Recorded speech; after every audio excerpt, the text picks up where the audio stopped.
Number 5.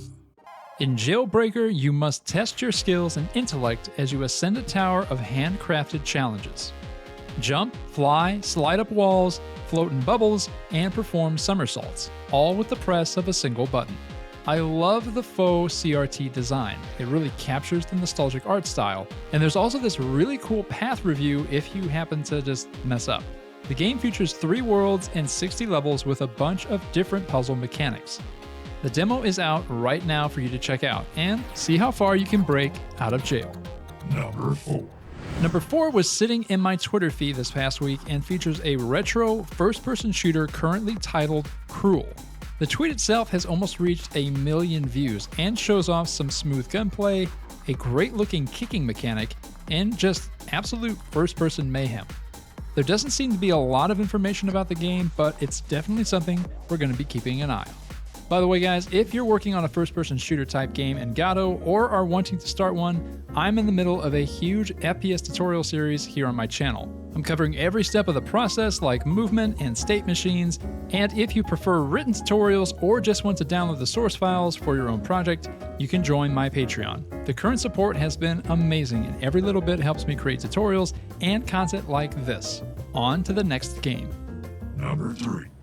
Fresco is a 2D explorative pixel art game that lets the player explore a surreal world with their eyes and their ears. The development of this game arose from an interest in exploring the potential of games as a poetic medium, and how an aesthetic approach to practice impacts a developer's creative expression. In the words of the developer, I wanted to develop a game in the same way one could write poetry, freely, creatively, and expressively, not just the characteristics of the medium itself. Number 2. Could you get a date before the end of the world? Doomsday Paradise is a goofy, multiplayer dating sim about finding love before the apocalypse. With over 100 different endings and 12 different singles to woo, no 2 games will ever be the same. You'll be faced with tons of choices about how you spend your time and who you engage with.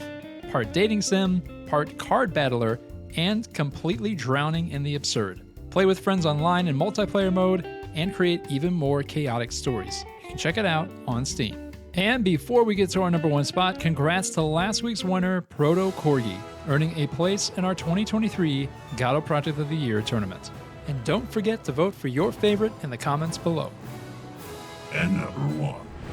There are a lot of things to like about Dancing Duelists. First, it's completely free to play. In fact, the developers encourage people to donate to the Godot Engine instead. Second, it's made by Megacrit, the developers behind the smash hit Slay the Spire. Third, it's a deck-building card battler with some awesome music. Dancing Duelists was created as part of a 3-week jam by the dev team to see how Godot would perform before making the switch. They must have been impressed because they're migrating their next game to the Godot Engine.